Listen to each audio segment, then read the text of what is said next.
সালমানের জন্য আমার বাংলাদেশের কোটি কোটি মেয়ে সবাই পাগল ওর জন্য। আমাদের চোখে পানি আজকে 30 বছর ধরে পড়তেছে সালমান শাহর জন্য।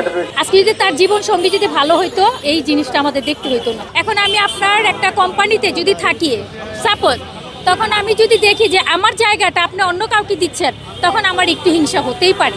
কিন্তু ওনার হিংসাটা অনেক দূর চলে গেছে, মানে তার জীবনটাই নিয়ে নিছে। এমন মানে ওনার নিজের ঘরে নিজের কোনো সেফটি ছিল না। আজকে যদি তার জীবন সঙ্গী যদি ভালো হইতো আজকে এই জিনিসটা আমাদের দেখতে হইতো না। আপনি এখন কোটিপতি আছেন, কিন্তু আপনার স্ত্রী যদি পরকিয়া করে একটা ভ্যান গাড়িওয়ালার সাথে, আপনি কি ধরে রাখতে পারবেন? পারবেন না। এখন সালমানের জন্য আমার বাংলাদেশের কোটি কোটি মেয়ে জানেন সবাই পাগল ওর জন্যে। আর সেই সালমানকে ফেলে ও যদি পরকিয়া করতে পারে, তাহলে ওর মতো বদনসিব আর কি হইতে পারে। আমাদের চোখে পানি আজকে 30 বছর ধরে পড়তেছে সালমান শাহর জন্য, ঠিক আছে? তাহলে স্বামীরা কত বড় মানে দুশ্চরিত্রা, না হলে নারী এই কাজ কিভাবে করে?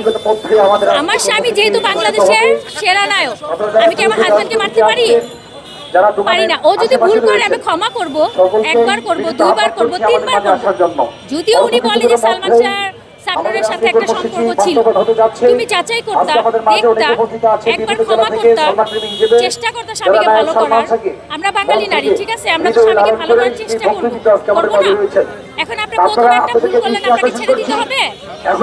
সেটাই।